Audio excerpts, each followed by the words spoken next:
Welcome to the One Within All to InnerVerse. I'm your host, Chance, and we are back in the podcasting saddle after a long 2-week break.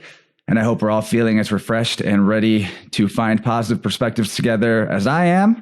I've often said that ideas are energy, and whether good or bad, the thoughts we believe most strongly can have the biggest effect on how we feel. And if you need an example of how powerfully an idea can physically energize you, just imagine if I convinced you that I was going to bring you $30 million tomorrow morning at 8 a.m. sharp, but only if you could go to sleep through the whole night without waking up at all. Now, maybe money doesn't motivate most of you, but I think you see what I'm getting at. Just look at how kids act on the night before Christmas. They're bouncing off the walls, and it's not just from the sugar cookies. Now, with that realization, it's not a far step to infer that our psychic energy and bodily energy are transferable from one to the other, or perhaps they're even one and the same. And it's this subtle energy system that we're going to be talking about today in the context of psychic energy vampirism. What it is, how it works, and how most importantly, we can protect ourselves from it. It also feels important to mention that this type of involuntary energy transfer between people is something that all of us have done and had done to us many times in our life, oftentimes unconsciously. So this conversation is not a condemnation of anyone who has energy vampire tendencies, because for most people, the behavior begins as an automatic survival-oriented mechanism, but can develop into a compulsion that takes on a demonic life of its own. So with all those ideas in place, it's high time to introduce our returning guest, the eminently intelligent multidisciplinary yoga coach and our resident folklore expert, the astro yoga advocate, and my good friend, Emily Ridout. This is Emily's third time in the InnerVerse guest seat, and in past episodes, we've spoken about her astro yoga teaching services, where she helps seekers to correctly select constructive stretches for the sector of that immaculate sky clock above that we're seeing and feeling down here below. So check the show notes for links to Emily's Instagram and website, where you can sign up for her free and very informative Astro Yoga newsletter with awesome regular tips to help you tighten up your yoga routine and loosen up your stagnant chi with strategic seasonal poses and practices. Also, don't forget you can get the second hour of this chat and every extended episode in the archives by joining InnerVerse Plus on Patreon, which you can find on my website or at patreon.com/InnerVerse. Supporting a show you love for $5 a month and getting twice as much of it sounds like a win-win to me. But now let's get this energetic lesson underway for today, because when it comes to parasitic behaviors and those darn people who are draining you, garlic won't keep these vampires away unless they're super sensitive to your stanky garlic breath. So everybody out there, please link up to that infinite cosmic source of all life force and swirl some of those feel-good, tingly vibes out through the ether and welcome our wonderful friend, the starry-eyed and especially stretchy superwoman herself, Emily Ridout. Thanks for coming back on, Emily, and welcome to InnerVerse. Thanks for having me, Chance. Yeah, so how you doing? Thanks for coming on and being my friend in the post-break return. It always makes things easier to be speaking to somebody that I'm already quite comfortable with. And I mean, we've been talking a little bit through emails, but we haven't really caught up since, 2020 happened. So maybe we can just start there, how you're hanging in, and then we'll kind of jump into the fun stuff. Oh man, 2020 did happen. And the astrology of it was intense. I was sort of focused before 2020 on just the transits on the personal charts. And then since so much globally has been happening, I've been doing a lot of looking at the historical aspects of, these transits that are happening now and what the implications are for the broader society and our lives. And I've just been very interested this year, but also totally flabbergasted by the way things have been going. So I'm really happy to be here with you and having a good conversation with a great person. Yeah, thank you. This must be kind of a good, I told you so type of year for astrology, because things are so drastic. You can really point to one thing or another.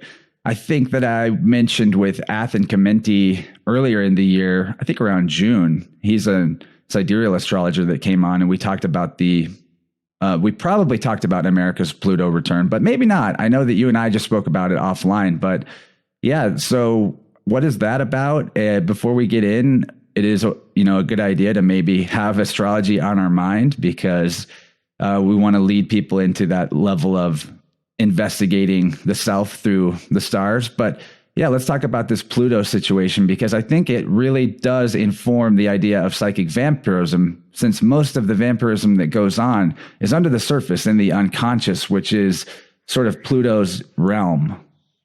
Yeah, so actually, America's Pluto return is a perfect time to be talking about energy vampires, because Pluto does rule everything that lives within our subconscious.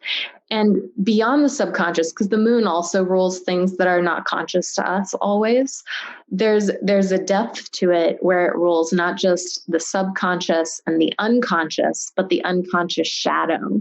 So all those things that perhaps we personally have pushed down, or perhaps collectively we've pushed down because we're just not comfortable with it, and we don't want to project that piece of ourselves out into the world, no matter how real that piece is.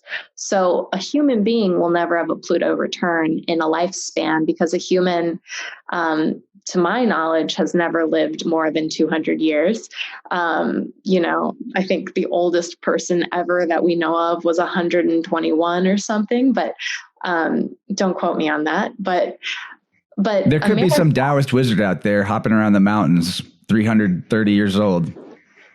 It's true. And I suppose if that person's out there, they have faced their shadow. But they're not listening. They don't need anything. They're not listening. Yeah. They're off hopping in the mountains. But the Pluto return for America is a moment where everything that's happened since the creation of the United States of America. So everything that's happened to bring America into fruition, everything that's happened in the state of America, everything that's happened with wars, with the subjugation of people, with slavery, with forced sterilization from the 1920s, like everything that's happened that maybe isn't painted into our cheery versions of history with our Uncle Sam, is what's going to begin to come up. And it's really interesting to me, Chance, because you're talking about psychic vampirism. And the thing about Pluto returns is everybody right now, it seems like, has an opinion about what's going on. And it's just what seems to be happening. And the nature of the Pluto return is the idea that we don't actually know yet what's going on. It's the idea that no matter how much we know, or we think we know, or we're examining something, or we think we have a grip on it, something new is going to pop out and surprise us and perhaps shock us and force us to just stop and take a step back and look at what's going on. And so that's happening now till 2022. When it goes exact, and then we'll continue on for a few more years. So I think we're in for some energy work with our energy vampires, both individually and collectively. Now that we're on the subject too of America, it's striking me that one of the things we're going to be talking about is not just one-on-one psychic vampirism, which we will do a little bit more to define as we go forward, if it isn't already kind of evident to everyone listening what that feels like. I think just thinking about that phrase, you're going to be like, yeah, I know what it feels like. But group vampirism is something where a group of people or an institution can vampirize the earth or other groups of people in massive ways. And it's interesting that if Pluto is in roughly the same sector as it was when America was starting, and then the conditions, therefore, for this country and its people should be sort of, in a Plutonic sense, similar to how they were for back then in the revolutionary mythos, that would mean that what we're seeing right now with the federal government taxing everybody is literally the same exact energy as how the taxation without representation story goes for the American Revolution. And that the federal government is a group parasite of vampiric nature. And pretty much I would say governments in general are that, but that's like a side tangent maybe we could get into. But for sure, if we are to believe the story of these founding father chaps, then they would have not been stoked on the way the federal government is right now at all. I mean, the amount of liberties taken and taken away from us and taken with us, if you will, like liberties taken with our bodies and things like that. It is very much an example of group vampirism, extorting the energy, the life force energy out of tons and tons of people all the time. And it's very interesting to wonder what will result next if we're in the same type of vibe as back then. What will follow hopefully isn't a similar type of bloody revolution, but instead a revolution in consciousness, a reimagining of the world from the inside out instead of trying to beat the outside into shape that you want it to be. And we'll see how it goes, because a lot of people are definitely beating on stuff, trying to hammer it into their shape.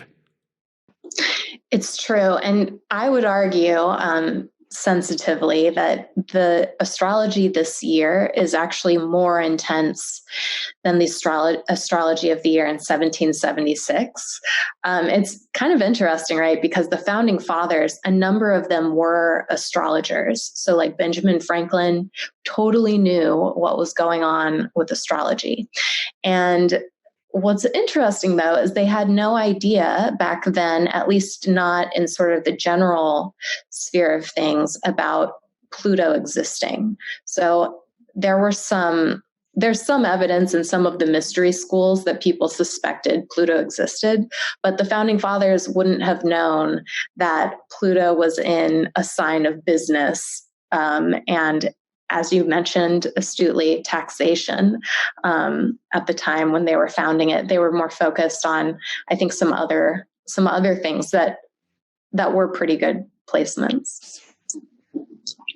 That's very interesting too, to put into context that Pluto wasn't discovered until around the same time that the idea of like psychoanalysis and, the Freudian concept of the unconscious became popular in psychology.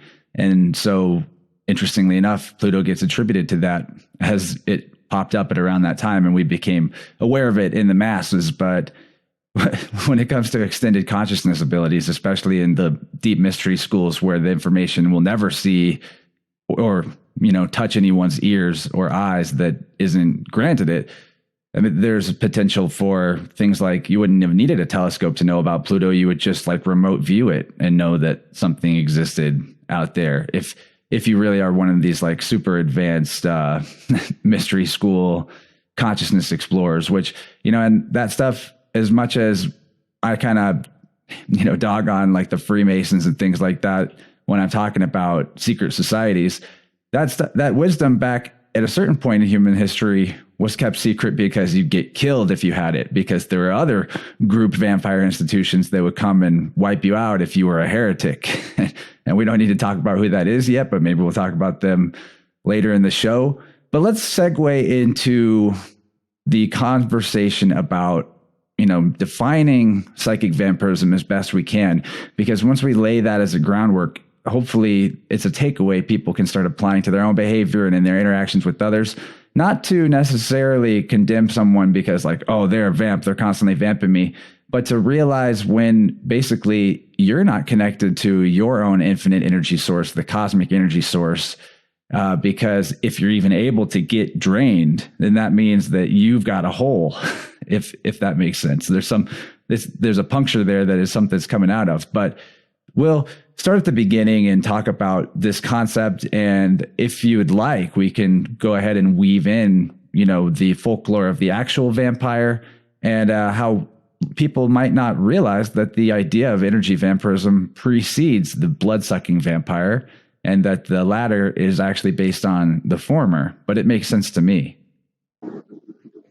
It totally makes sense. And, if you do want to look from a historical perspective about how we arrived here today, the very earliest mentions of vampire in the world date back at least to Mesopotamia, like Babylonian era. The precursors of the Hebrew folklore of Lilith talk a lot about a woman who shows up, is a demonic entity, and drinks the blood of children, right? So there's that dating all the way to, a couple of years ago, there was Twilight and, the vampires there. And so we have this long history of them sort of sparking our stories and our imagination. And I think one of the reasons is what we've been talking about with like the psychic vampirism. So like your energy is your life, right? And before this age, so we're kind of in the Aquarian age, so people are sort of up-leveling, I think, their consciousnesses to a very energetic perspective that didn't necessarily exist 2,000 years ago. Before that, people were very much like, okay, well, your life energy is your blood. And there are a lot of laws surrounding blood, from familial lines to, forbidding people to actually consume blood, to ways that you're allowed to slaughter or not slaughter an animal, right? So that's what we saw the last 2,000 years. Now we're starting to talk about it on an energetic level. So not just what are you allowed to do with a person's blood, their physical body, their life force, but what are you actually allowed to do with another person's energy and attention, their spiritual life force.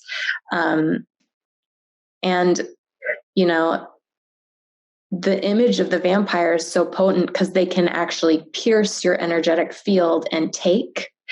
And in doing so, either kill you or turn you into a vampire. That's usually how it goes, right? A vampire bites you. What happens? You either die or you almost die and you just become a vampire yourself. And I think, like, speaking of Pluto, that's like such a Plutonian thing to do, because you see it's the same thing. Like when something bad happens to you, you've been traumatized in some way, someone's taken something from you that really they shouldn't have taken, they've hurt you in some way, you have some choices. And it's the same choices you see in the vampire stories. Sometimes someone defeats the vampire, right? They survive, yay them, they're the hero, right? Sometimes someone is destroyed by the vampire. And many of us, whether we're destroyed physically by a trauma, can just lie down and give up, right? There's the second option. The third option is you could become the vampire yourself. And that's truly a Plutonian thing, because usually the manner in which someone's been traumatized is the manner in which they might traumatize others later on. And that usually comes from a deeply dark subconscious place that people usually don't want to look at. But I think people in this generation are much more willing to say, I faced this thing. I don't want to do that and perpetuate it to someone else. So I'm going to, sit down and defeat the vampire retroactively, perhaps. I want to pause on this point. Man, I got so many good notes just from this starting point, but I want to pause on this point of how the vampire bite can turn you into one, because why would that be part of the story unless there's some kind of truth to it? And I think where the truth to it lies is in the fact that, in some of the older vampire stories, the vampire wouldn't just come and bite you and you die or turn right then, but they would visit you like night after night until you got progressively weaker and weaker. And then maybe you would die or become one, because you're so weak that now you need to feed on someone else to sustain yourself. And hence you're the vampire. But this happens with our internal energy system, because if we're getting it drained all the time, then that means it's having to overcompensate. Our bodily energy system is having to overcompensate to produce the energy that we are now in deficit of, which can put a strain on it. It can tax it. By the way, the word tax in the dictionary means a heavy price or burden. That's the definition of tax. So I can't wait to talk more about politicians and vampires, but maybe that's an hour or two thing.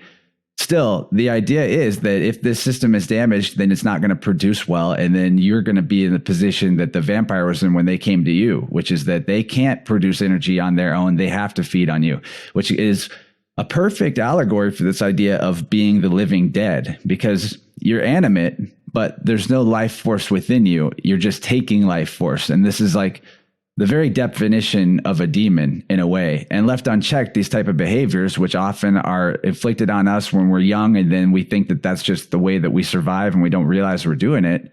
It can come in so many ways, like the, oh, poor me, pity me type of vampire, or the aggressive and abusive person. But I'm going to give an example of one of the types of vampires that I think that I would most be if I was to pick my vampire type, right? What I would have been like in my least developed form, if you will. I'm reading out of a book here called Psychic Vampires by Joe Slate, PhD. I'm going to link that in the show notes. This is a really heavy research book with a scientific bent where he's doing, actual case studies using a variety of unconventional methods from Kirlian aura to photography to dream analysis, but all kinds of ways of studying this phenomenon to try to help humanity pick up the tools to no longer need this particular crutch, because it's what it is at the end of the day. It's a crutch. But the vampire that I think that I, especially when I was younger, was most like is the narcissistic vampire. And I'm going to read from this type, and he's got like 12 types in here. But this, I think, is a really common type in the United States, since we're kind of on the US as a topic. As a group, narcissistic vamps have a grandiose sense of self-importance along with needs for attention and admiration that often reach back to early childhood. They view themselves as superior, however, their self-esteem is usually quite fragile. Their need for acceptance and recognition drive them to overestimate their accomplishments while either discrediting or taking credit for the work of others. In the work setting, they often seek control of the decision-making process while exhibiting few of the skills required for responsible decision-making. Lacking empathy, and this is key, narcissistic vampires tend to disregard the feelings of others while expecting others to be concerned about their welfare. So they explain more about how, they're untrustworthy and things like that. But this is something that America is really set up for people that have abandonment trauma from either the mom or the dad or both. And if you've got the abandonment trauma, you're from the dad, then you're probably going to be like real right wing, and you're going to want a strong government to replace your father, a strong father vampire government creature to protect you but leave you alone. And then if you've got the mother issues, people tend to be way more on the extreme left, and they want the mommy government vampire to nurture them and tell them what to do. So there's kind of these are both stemming out of the abandonment trauma, but both sides of abandonment trauma lead someone to be attention seeking in their behavior.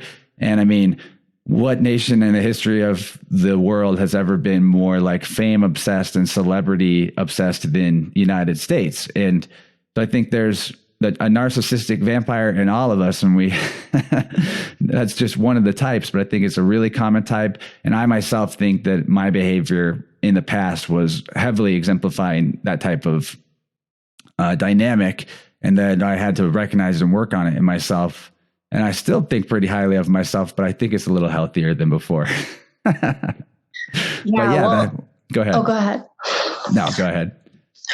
Well, I think thinking well of yourself is a wonderful thing, right? But it's true, like thinking well of yourself at the expense of others is never that. And if anybody, whether it leads them to look for something in politics or in business or in, education and personal accomplishment or, money or all the other ways, maybe community engagement, all the other ways that we seek validation or seek identity beyond ourselves, like we're all looking for meaning in our lives. And it's just, the issue is if you need others to think that your life has meaning, right? At their expense, and you need their attention to feel that your life has meaning, then there's going to be an energetic depletion, in any person who wants that. And I don't know, when I think about vampires, like the energy vampires, I just think like you can't bleed something dry that's infinite, Our real blood, if someone was like, I'm going to drain your blood, yeah, we would die, right? But our energy has an infinite source. So if people get plugged into the real source instead of plugged into another person who's looking for the real source, then you're just going to drain yourself and that person. Does that make sense? You're totally right. This is actually the tack that Dr. Slate takes in this book, which is that pretty much the only solution to the problem is to teach both the people who are being drained and the people who do the draining how to connect to their cosmic energy source. Because even if you've damaged your internal energy system, the cosmic energy source is infinite, baby. And that's life itself. Literally, life itself is what the cosmic energy, chi, prana, whatever you want to call it. It's that. The divine spark, the breath of God. It's all these things. And whenever you can actually connect into it, and this is where daily practices come in yoga or qigong, things like that. When you can, then you have an infinite source. And then you can give from a full cup that's constantly replenishing. And but also that the real important thing to recognize, and I'll reiterate it over and over again for the rest of my life to people, is that spiritual energy is your attention span. So I think this would be a good time to talk about what it feels like to be the, I guess, victim. I hate that word, but the victim of a vampire attack, repeated vampire attacks. And then we can get into practices and techniques and some solutions. And then we'll get into more of the technical vampire situations in the world, maybe an hour or two. But what some of the traits of being vampirized are, what they feel like. I think this will really make sense in the context of your spiritual energy equaling attention span and all that. Quoting from the book, for the victim of recurrent psychic vampire attacks, the typical effects are a significant loss of energy and, in the long run, damage to the internal energy system itself. Other common effects are chronic fatigue, difficulty concentrating, sleep disturbances, irritability, lowered tolerance for frustration, depressed mood, excessive anxiety, sexual indifference, and impaired memory. Extreme long-term exposure to psychic vampirism can result in biological wear and tear accompanied by an array of physical symptoms, including a compromised immune system and even life-threatening illness. There's some evidence to suggest that certain chronic respiratory problems and gastrointestinal disturbances are associated with recurrent psychic vampire attacks. But what's interesting is he follows up by talking about how a lot of these symptoms are the same for the vampire as they are for the victim. I also want to say, I looked up the legal definition in, legalese, not our dog Latin as they call it, or English, but the legalese meaning of the word victim is the target or object of a sacrifice. Amazing. But yeah, let's talk about, these indicators of not being connected to your source properly. If you have some, thoughts and perspectives to share on what it feels like to be drained, because I know you have, I have, everybody has felt it. Definitely. And it's something I've been working with clients this year. It's something I've been working with myself this year, because I really think this year, more than ever in my lifespan, at least, there's been a lot of, you're calling it psychic vampirism. I would call it, like, that's a great name. I don't know. I just think of it as a sort of, I don't want to use the term psychological warfare because that sounds so extreme, but I do think that there's a lot of energy out there. And I'm not saying that someone is maliciously doing this, but I am saying that we have been sort of enculturated and trained to accept a level of discomfort and illness in our lives that maybe have allowed us to sit back and be, as you put it, the victim of a psychic energy attack. And so, I agree with the book that you'll feel lethargic, you'll feel sad, you'll feel some questions like, hey, does my life have purpose or meaning? Does my day have purpose or meaning? Should I do something today? Oh, I don't know. Maybe it doesn't even matter. Maybe I'll just do this work that I'm not jazzed about, or, whatever, like maybe I'll just give up. And not that all illnesses come from this at all, but some illnesses do come when the spirit is depleted in the body. So if you're not feeling great and you can't put your finger on why, that could be an opportunity for you to begin to plug into your source and protect yourself. And I think people always think of like some evil spirit coming, but I would invite people to consider what they are, just like you said, giving their time, attention, and energy to.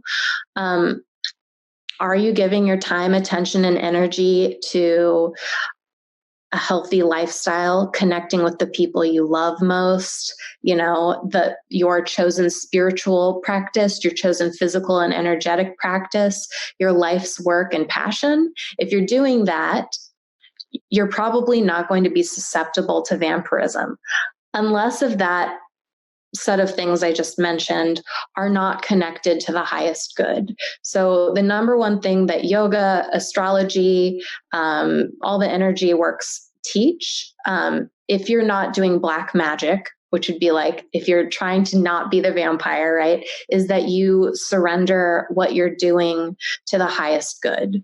What that means is when you're eating, you surrender that to health and well-being, right? And non-harming, whatever that means to you. When you are, doing spiritual work, you surrender to this idea of the highest good, the highest power. When you're doing your work, you offer it to the benefit of all beings, much like you're doing. But if you're not doing that, and your attention is constantly on the social media or the news source or the bombardment of emails we get, and, all these things, not that it's bad to get those things or to be on those things or to enjoy those things, like it's great. Nothing is actually bad, right?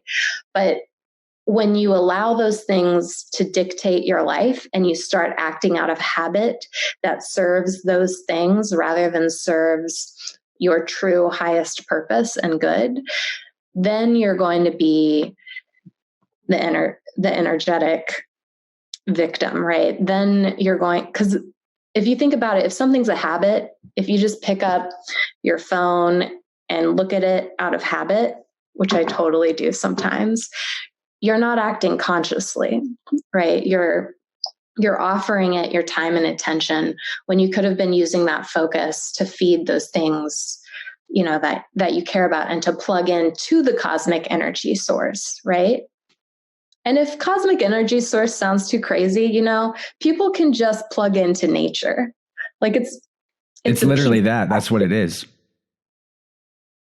Right. I think terminology is so important. And even if we were to say you're plugging into God, what we would be referring to is nature or reality, because the reality is you are an infinite being with an infinite source. And so you're plugging into reality actually just means just returning to reality, actually. And that's probably going to be an important distinction to continue on later. Like God, nature, existence, reality, all synonymous and all very important as something that you need to keep, stay with all the time. Whatever, you don't have to call it any one thing because it's nameless and formless and infinite. It's the Tao, if you will. But I personally want to also mention that you can easily trick yourself into thinking that you're splitting your attention is okay. So for me, I'll be playing some dumb game on my phone while trying to do some task because the task is boring, it's repetitive, it's some work that I'm doing.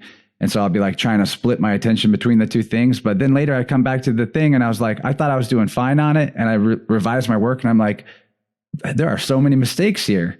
And the fact is that even if you think you can multitask, you're actually giving neither thing 100%, which means it's not going to be complete in a sense. You won't have the throughput. You can't have more than 100% attention. You only have the whole. If you start splitting the whole, then you get divisions that are probably not what you wanted when it comes to what you're trying to manifest through that attention. So it is pruning back a bush. You've got to keep your life simpler if you can. And I'm as guilty as all of us about not simplifying. And I mentioned before we started to talk that life while I was on my break, some shifts happened where I'm going to be forced into certain changes that will be good and moving towards the simplicity, most likely. So all good, but we go through them kicking and screaming even when we know they're right sometimes. And I want to talk about, you did bring up the social media thing. I will just point out, this is really a new phenomenon, cyber vamping. I mean, I just don't even read comments whenever I have a somewhat controversial thing to say. I just let the free for all happen without my attention going towards it. But it is amusing how evolved our communication can become online, and where these tendencies towards just like attack, react come into full strength. But let's talk about a very important aspect of psychic vampirism before we get into some solutions. I think this will be the perfect next step, is the concept that Dr. Slate in his book talks about, which is parasitic vampirism. That's the term he uses for it, which is where you're actually vampirizing yourself. And without me explaining how that's possible, I'm sure you can probably consider many ways which that might look. And it's probably foundational to all other forms of vampirism that someone might engage in. So let's talk about this. I think it's very important. Yeah, that is super important. So yourself is the being you spend the most time with.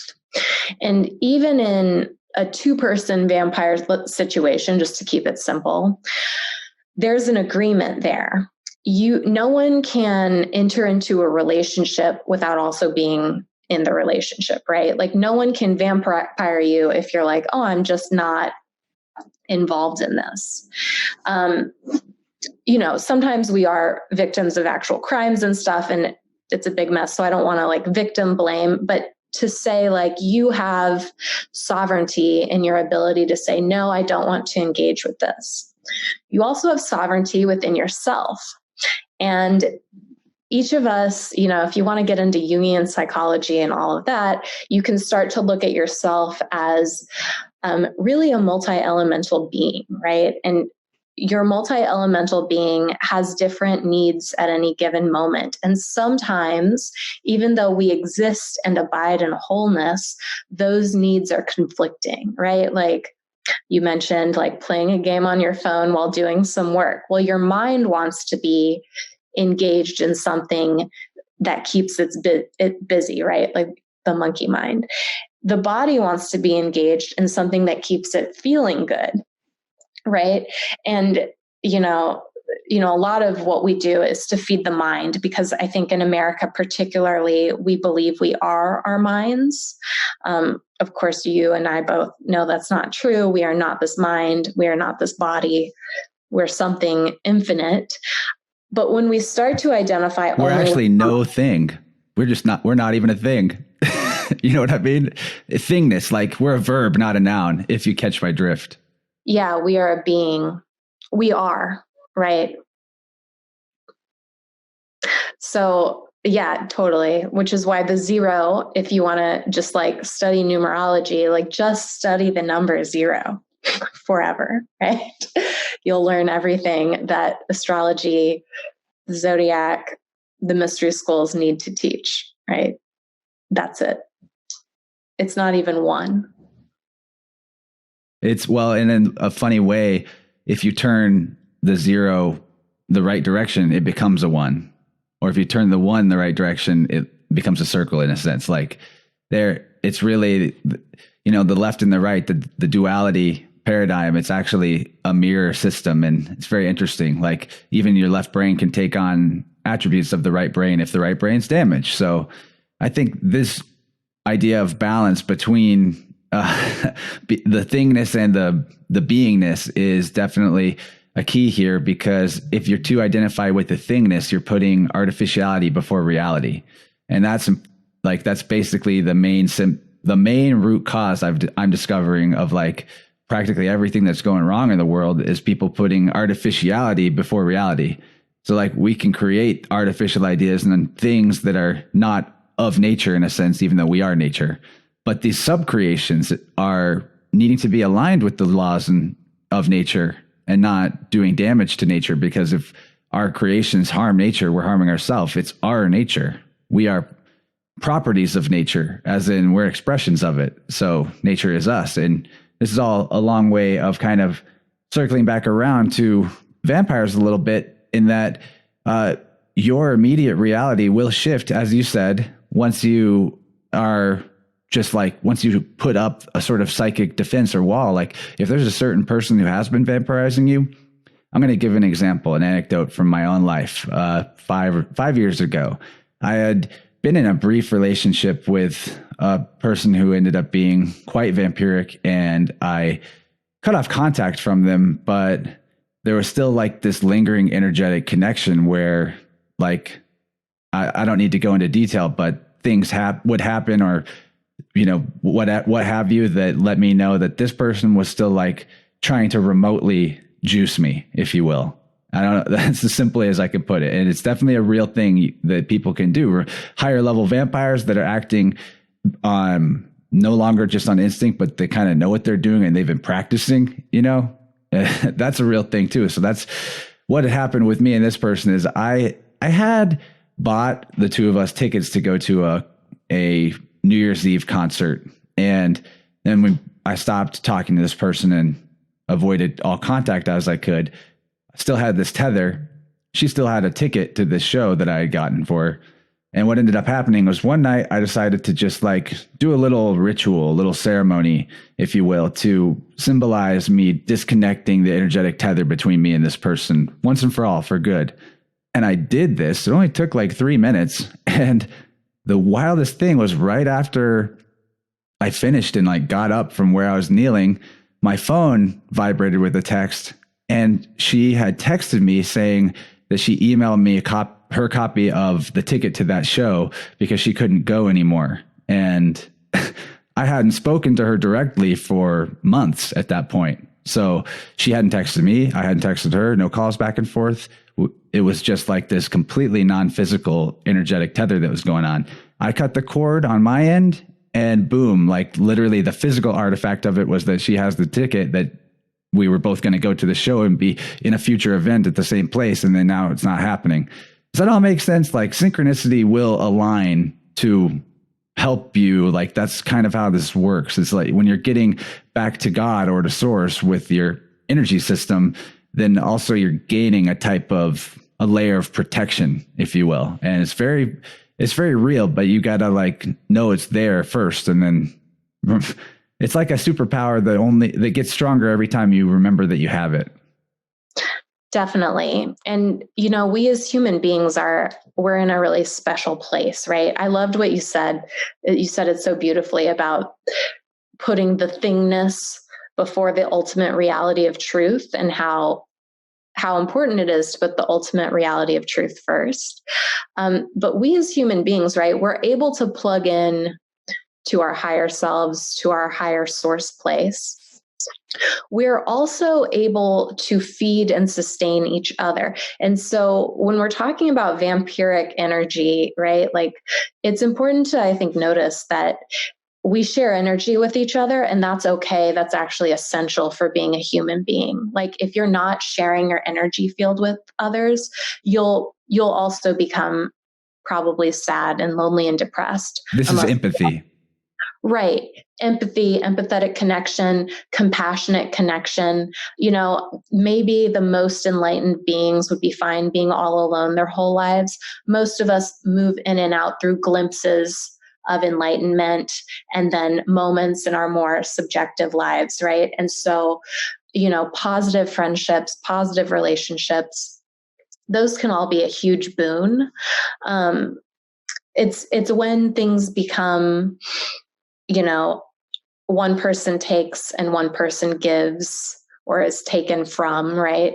That things get out of balance. And so, when it is like, to get back to being within yourself, like you never have to give anybody anything. Granted, there are going to be situations where it's going to be really hard because there could be consequences to not do certain actions, right? Like let's say someone hires you, you're like, I'm not going to give this person any more. Well, then, you might get fired, right? There would be earth plane consequences, but you actually never have to give anyone anything. You get to articulate your boundaries. And so just like you cut your cord, right? You said, okay, no more. We can all do that. And we can do that even if it's ourselves being the vampire, or ourselves being a self vampire, right? We have the ability to say, okay, self, one part of you wants to, binge watch the news while playing 12 things on your phone and divert your attention everywhere. But this other part of me is going to say, okay, come together, sit down, close your eyes, meditate for 5 minutes or 10 minutes, right? Like draw that back into unity and alignment. And then, once we learn to not drain ourselves, we'll probably learn not to either allow ourselves to be drained or to drain others in turn, because we'll feel whole. And so if someone tries to take too much from us, we'll be like, well, I've given you what I can. You'll probably be more compassionate. That tends to happen the more people do these practices. And so offering people love and empathy is enough, but it doesn't mean that you'll bend over backwards or tear yourself down, which sometimes happens as we tear ourselves down because we feel guilt or shame or worry about another person, instead of saying from my heart, I give you what I can give in this circumstance, which is probably compassion or maybe a little bit of help, right? Yeah. And then we also won't want to take from others if we feel whole. So if you have a tendency, and, probably people have both tendencies, right? Because when someone takes from us, we're like, okay, well, I want to take something back because now I feel depleted. Like I gave them my attention. Now I need attention. And it's just a big mess, but we probably won't need it as much when we're grounded, when we're whole. It's so funny how it occurs to me now, like this idea of attention-seeking behavior. It's inverted. Just like I'm talking about putting artificiality before reality, inverting things, which is the definition of evil, because live backwards is evil. If you live backwards, you're evil. So you're living backwards when you're seeking attention, because what you should be seeking is to pay attention. And if you're energizing yourself by connecting to your source and you're no longer vampirizing yourself, you're going to have more attention, and therefore you're going to notice the way you affect others more. It's going to be more obvious to you if you're doing something vampiric to somebody else, because now you have all this new energy with which to pay attention. But so putting thingness before reality, and to be really specific about it, it's when you decide that whatever title or story about yourself that you think that's actually true and like a fixed reality. Whether it's like you think you're a loser, or you have a story about yourself that all these bad things happened and that's why your life is screwed up and it will always be screwed up. All of this stuff is artificial because it's just words and it's just ideas and it's nouns, it's titles, it's, descriptions, but it's not the verbness of what you are, the I amness. And honestly, the thing that we call the false ego, because I don't think ego itself is false. It's an expression of yourself. But the false ego is this like title part where, you decide you're a loser, or you're a police officer so you can beat up on people, or, that's just for an example, you have this title. Titles tend to give you license to feel a certain way or act a certain way. But this compulsion, this vampire drive, it does become its own type of entity in a way, because it is a compartmentalized section of self, especially if you're keeping it in the unconscious. That means that there's like a barrier, that is a vessel that it's in within you that's separate. And as something that's in a compartmentalized vessel, it is separate from source itself, right? So it becomes animate in a way, psychically animate, because energy is consciousness, energy is attention, and it's a container of energy. And it might be like even physically in your body somewhere, some form of tension from some injury. There's a lot of ways this plays out in both planes, both sides of the coin, physical and non-physical. But this really attention-seeking demon, if it will bounce right off of you if someone else has got one of these attention-seeking demons and you're holding the full truth and presence of source, because it actually doesn't want the full truth and presence of source. It just wants to leech enough to keep going. But if it got a full hit of what you were holding, when you're in your total truth and your supreme beingness, it's going to burn that vampire right out. The container will cease to exist. It'll all be the white light. The truth will be revealed, you know? So these entities, if you will, you don't have, this is part of the protection thing. They will, people that are very like infested, for lack of a better word, with these type of inner demons, if they're not ready to heal themselves, they will pretty much just bounce off of you or never even come around you. And I fully hold that to be true. Like, since I came into a higher degree of my own power, I do not get vampirized. I don't even run into them. And it gives me like rose-colored glasses about the world sometimes. But then I get online and I read some Facebook comments. I'm like, oh, wait, they out there. But that was kind of a lot. But let's talk about the balancing, you know, let's talk about in this last 10 minutes or so, give us some astro yoga instruction on what might help us with the America's Pluto return and with strengthening our connection to our cosmic source on a practical basis. So the first place to start always is with yourself. In yoga, we call the latent tendencies for like negative, reactive things, we call those samskaras. And through the fire of your practices, you burn the samskaras. You keep the positive ones, all the good things that have happened to you and the wonderful things about who you are, right? But those things that, you know, cause you to act out of turn or do something that you're like later, oh, I wish I hadn't done that, they start to get burned through the practices. So the more you can return to the self, the more you can have a consistent meditation, yoga practice, the more you can self-examine through your work with astrology or, you know, the work with doing all of the inner work on the shadow, that's going to be key. And as far as surviving and hopefully thriving and creating a better tomorrow, which is what happens when we look at our shadows, right? Like the Pluto return, it's going to get nasty. You're going to look at it. You're going to say, my God, the world looks awful, right? Don't believe it, though. That's a lie. That's a Pluto return lie. Because all of the things, all of the national samskaric tendencies are popping up. They're starting. They've already started. They're going to keep coming for a while. The way to move through this is to stand in your own frequency, to have those practices that are supporting you, to stand in, plugged in to the earth, which is a manifestation of the divine, and to the actual divine, right? Because manifest reality is birthed from cosmic reality. So stand in the truth and have a deep commitment to acknowledging truth, no matter how hard it is to see. You know, you don't have to like it.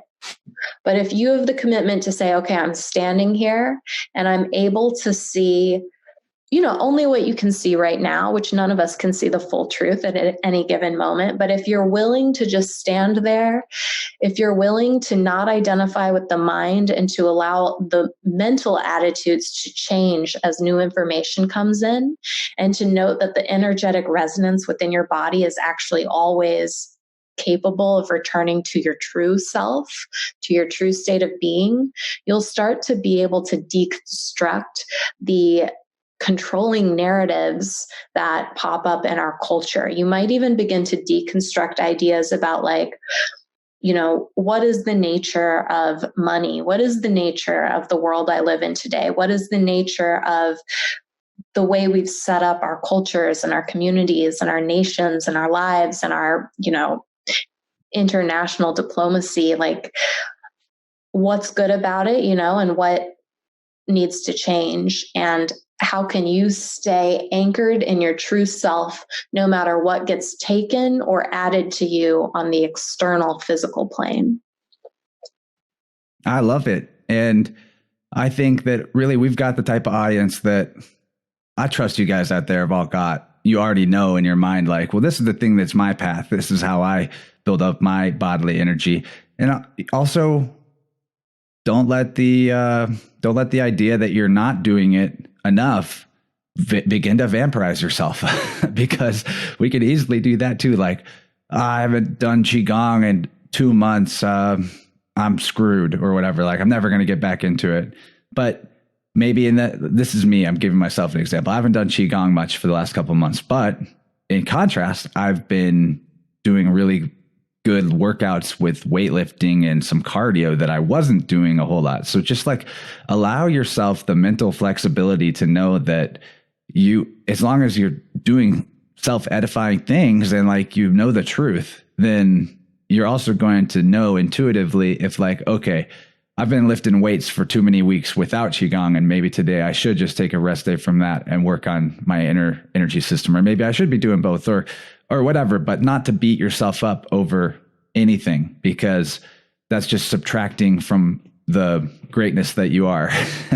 And, you know, but be realistic too. It's like this fine balance. Be realistic that if you know that you're not feeling well and you can pinpoint the reason why, if you ask yourself the question, the answer is going to ping back into your mind if you're listening. So let me look at the time here. This is a great moment for the last couple of minutes for you to talk about your services and if there's anything new going on with you that you'd like people to know about and how they can find you. And of course, for me to express my gratitude for this conversation, because it's been very fun despite the dark topic. But to me, it's not a dark topic once you shine light on it. You're like, oh, we're just examining the human developmental process and we need to be real about this. So, and not judge ourselves or others for what part of the process they're in, but like be involved with the tools and the teaching of the tools, because that's who you listening out there. That's who you are. You're a teacher of these tools, whether or not you've stepped into that power. It's a fact. So Emily, let's take us out. Like, what do you got for us? Any closing thoughts? Sure. Well, my closing thoughts, I think, are just, if you're listening to this, offer yourself and offer others compassion, because you are going through it, you know, and, you know, do your best, do your practice, you know, make it easy and short. You know, just do it if you can. And if you can't, or something happens, you know, give yourself compassion, give yourself grace, and give the same to others. As far as where you can find me, I live in Oregon, but I am on the internet. So you can find me through my website, EmilyRidout.com. That's EmilyRidout.com. I do send out a free weekly Astro Yoga forecast, as Chance mentioned. And I do work with long-term clients as well as one-offs for astrology readings and astro yoga work. That's energy work you can do through your body using your astrology chart, learning to use your breath, learning to navigate your chart as the map that it is to your highest potentialities in this life. You can find me on Instagram and Facebook. Oh, and I started teaching a weekly yoga class online. So if you'd like to do yoga timed up with the flow of astrology, you can find me on Zoom on Tuesdays, and you can book that under the booking link on my website. You heard her, people. You really can't underestimate the importance of the sky clock. When it comes to natural law, once we get out of the phase of like recognizing right from wrong and reality from artificiality, the next step is like, okay, what else is nature trying to tell us? And the sky clock is where she tells us everything. And the time to plant, the time to reap, and everything in between. And getting aligned with that just means that you're aligning with the cosmic energy flow even more powerfully in a physical way. And that's like the root of all practical magic. It's not about trying to force nature into the direction you want to go in. It's about putting yourself in the direction nature's going in, because that's the only way that you're going to live, because nature is life. So yeah, this is great. What a good first hour. Stick around, Plus members, of course. In hour 2, we're going to talk about the group vampire thing a lot more in the context of what's been going on in 2020. And I'm sure it's going to get very interesting. I've also got a personal story to share about a non-physical parasitic vampire entity ghost thingy that I recently encountered, which will be probably a whole can of worms to talk about the potentiality of psychic vampirism outside of a physical body and why that might even happen. But hey, it's been a really fun time, Emily, and thanks for being on. Can't wait for hour 2. See you guys there. All right, guys, we made it to another outro, and man, as usual, this conversation was exactly what the Soul Doctor ordered for myself. I've been off the podcast hustle for like 2 weeks here. So being able to ease back into it with a really good friend like Emily is just phenomenal. So hope you guys enjoyed it as much as I did. And I guess I'll tell you a little bit about where I've been. I went on a family vacation, first one I've been on in years, with good old mom and dad and my sister and her husband. And we went all around Colorado and Utah, checking out crazy rocks and climbing on things and hiking and looking at big views off of cliffs and enjoying the mountains. Really a great experience for me. I live in Southwest Missouri, if you weren't aware, and we don't have mountains here. We've got some really big hills, but it was definitely cool to see such an alien landscape and run around. And I did a lot of what you call, I guess, earthing or grounding on that trip. I was pretty much barefoot anytime I could be. And some of those canyons that you hike through, like at the Arches National Park in Moab, Utah, man, the sand in those canyons is like better than the beach. So if you ever have the ability to get out there and check it out, I definitely recommend it. It seems like a good way to go as far as vacations are concerned, because you could just camp and enjoy nature 24 hours a day for as many days as you can put towards it. But anyway, I'm feeling really refreshed and excited about the show again after taking that time off. I wouldn't say I was burned out from making InnerVerse, but I was getting a little troubled with my routine, and it felt like some things in my life were kind of stuck and not getting past where they were, transcending.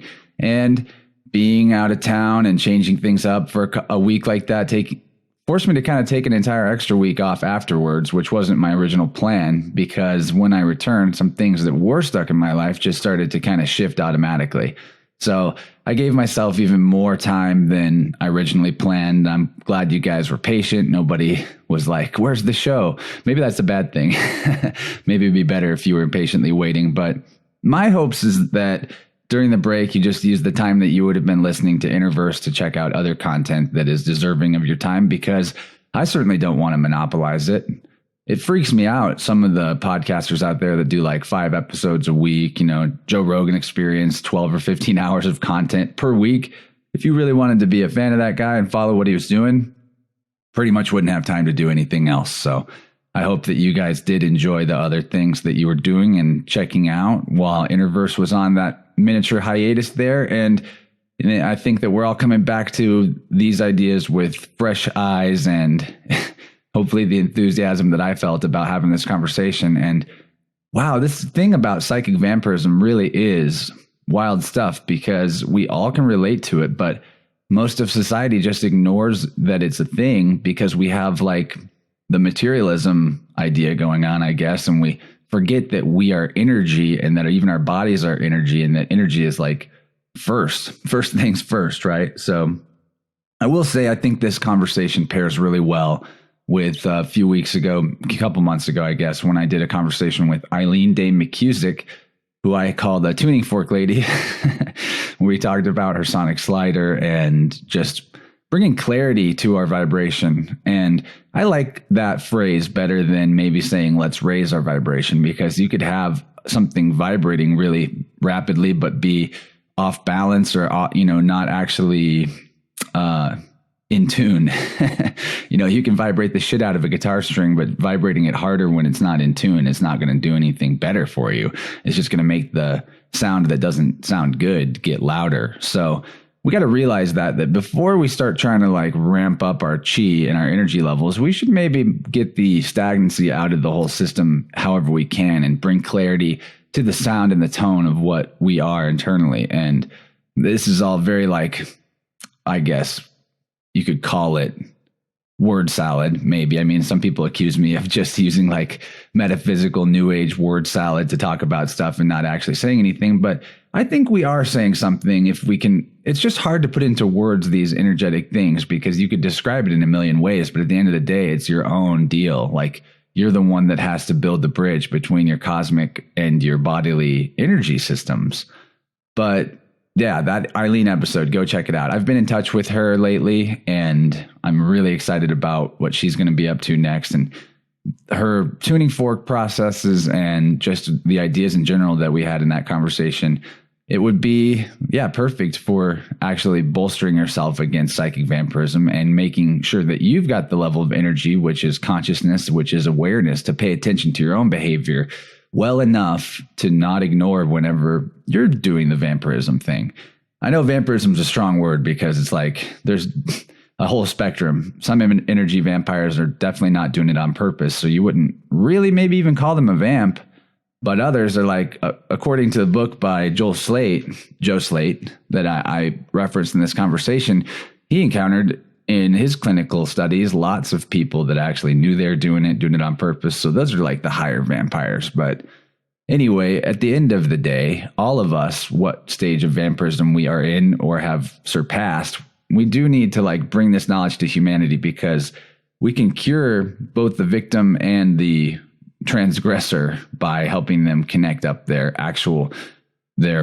natural energy system and repair that. And it's something that is very, very, very relevant, because a lot of the disconnect in our society and the division, I think, really comes from this body dysphoria, how people don't feel good in their own bodies and or just not comfortable with who they are themselves. I remember some of the ways that like my younger types of energy vampirism would work for myself is like, I would see somebody that was extremely bright and that was like really shining and doing their thing. And I would slide up to them and I would just like really want to talk to them in a way where it felt like they approved of my thoughts or my ideas. And then I would feel good because they were like, in my eyes, a super awesome person. And if they approve of me and they like talking to me, then that makes me feel good.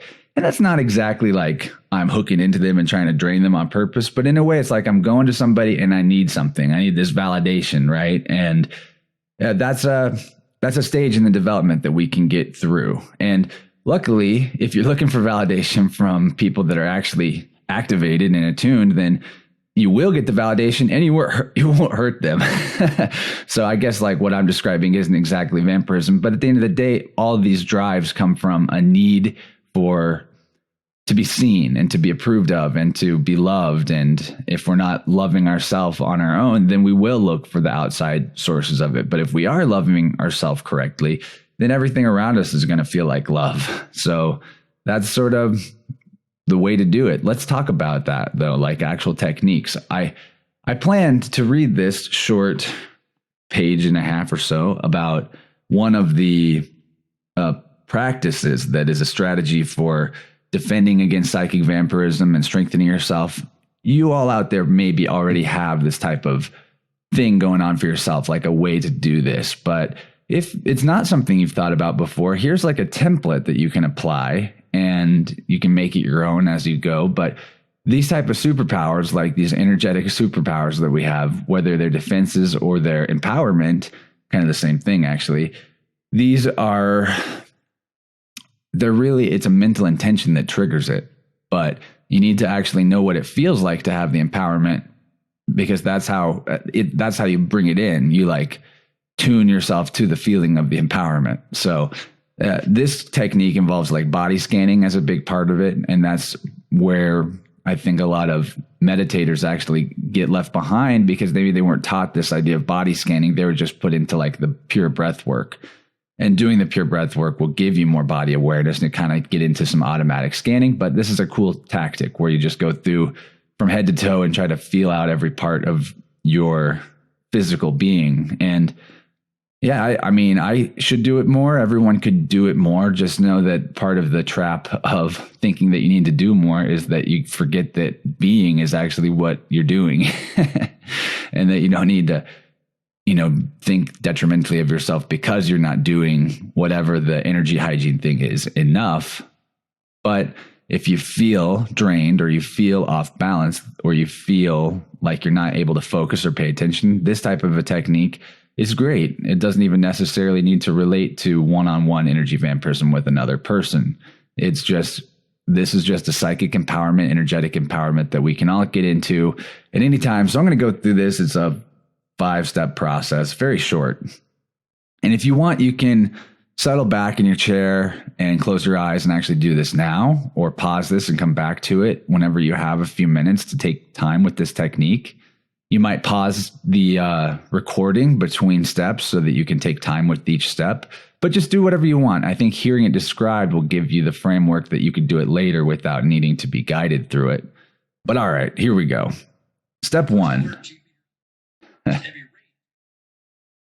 Sorry about that. My phone just popped up and told me that it's about to rain. Thanks, phone. I couldn't tell by looking outside at the sky and the clouds. All right, though, here we go. Step 1, body scan. Settle back, and while breathing slowly and rhythmically, mentally scan your body from your head downward, briefly pausing at areas of tension. Visualize the tension as a shadowy mist and your conscious presence, a luminous glow. Let the glow of consciousness repel the shadowy mist and replace it with bright, new, radiant energy. Take plenty of time for the luminous glow of your conscious presence to fully permeate your physical body. Yeah, take your time with this one. And then step 2, focusing. Focus your conscious awareness on your solar plexus and think of that region as your energy control center.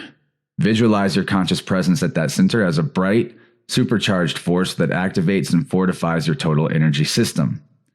Step 3, self-infusion. As you remain consciously centered, visualize energy pathways extending outward from your inner control center. You can now identify blocked pathways and open them up to unleash a totally new flow of life force energy. You can now replace old, non-functional pathways with shining new energy channels. Let the supercharging flow of powerful energy illuminate your total being, inside and out. Step 4, cosmic infusion. Turn your hands upward as you sense radiant beams of pure cosmic energy entering your palms and then spreading inward to bathe and energize every part of your being. Sense vibrant cosmic energy flowing throughout your energy system, saturating it totally with bright cosmic energy. Step 5, attunement and balance. Clasp your hands as a symbol of your oneness with the cosmos. Affirm to yourself, I am now totally balanced and attuned to the higher cosmos. And from this point forward, if you've done this technique or you are familiar with how it feels to attune yourself to the cosmos, then you can actually use this hand clasp that's the end of the technique to cue yourself and activate the empowering effects of the full procedure. And so this is very interesting. Okay, those are the 5 steps. And first of all, I want to point out the solar plexus element. I've always had more trouble with solar plexus than any other chakra. It's kind of part of my human design. And this is also where a lot of, according to this book, the psychic vampirism hooks into the aura, usually puncturing around the solar plexus, right in the chest. You know, you're like shooting a dart in their heart.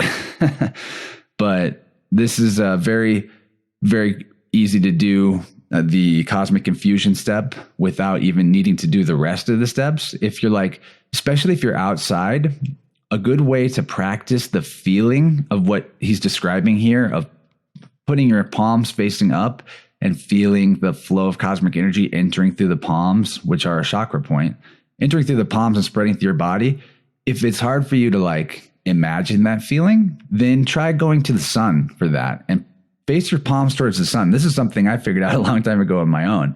Put your palms out to the sun, feel the warmth entering your hands, and then let that spread out into you and feel like it's energizing you. And then once you know what that feeling's like, you can repeat it. And I've said this before in the past, especially about stuff like Qigong and Tai Chi and other energy movement practices and internal energy awareness practices, is if you can't feel the internal energy, then imagine what it should feel like or what you think it would feel like, and practice imagining that. And then you're going to be giving your mind and body system a type of language to communicate with you when you do feel things. So it's like an atrophied sense of your inner awareness that needs to be practiced. And imagination is not fake, guys. It's actually a sensory apparatus and a creative capacity. So if you're using your imagination to feel what you think it should feel like, that's actually really no different. And you'll be able to just do it automatically at a certain point. And having these cues that represent the completion of a practice are really useful. Like this hand clasp can mean that. I've got other ones that I do, like certain things I do for my third eye, where I just have like a zoop movement I do across my forehead. And then I'm just like, oh, activated. Because I spent time practicing activating that center and then associated that activation with the gesture. And this is sort of like creating your own magical system that's just for you. And it's good stuff. But okay, I'm getting pretty long in the outro here. You could tell I missed you guys, right? Really happy to be back. And there's many good episodes on the schedule coming up. Let's talk about Plus. If you didn't know somehow at this point, you can get InnerVerse Plus by subscribing on Patreon, $5 a month. Linked in the show notes, patreon.com/InnerVerse. And in this episode, we talked more about like 2020 events in terms of group energy vampirism and the idea of humanity group vampirizing the earth and nature. And that is just really fun to contemplate because it gives us a pathway to see what our perspective is doing to the world and how we're putting artificiality before what's real and what's natural. I also told an interesting story and conferred with Emily about energy situation I ran into with a friend not long ago where we seem to have encountered like a non-physical vampiric entity, and we took care of it. We sent it back, if you will. But that's a fun story too. There's a lot in the Plus extension. I don't even know where to start in terms of explaining it to you. It's definitely a worthy contribution to the first hour of the conversation, and it's like also definitely the big boy, big girl part of the show. So if you're, past the first hour information, you want to get deeper, definitely let's do it. Get in on Plus, $5 a month. Like you would tip a server at a restaurant that much or more for one meal, but $5 a month for me gets you all the archive of shows and each new show's second hour. So it's like kind of a steal. It's a win-win for both of us. I definitely could use your support trying to get to where I can do this full time, and I need you guys for that. So thank you. There's other ways to support the podcast as well. You can find those linked in the show notes, whether it's just jumping in and talking to us on Discord, getting some secret energy supplements from my affiliate link there that gives me a kickback. There's lots you can do. Leave a review on iTunes. That's always helpful. I haven't checked into those for a while to see if there's anything new, but if there are next time, I will for sure read them to you guys if they're fun or nice, or even if they're a little mean. That never happens though. But all right, let's get out of here. Been great talking, of course. Love you guys very much.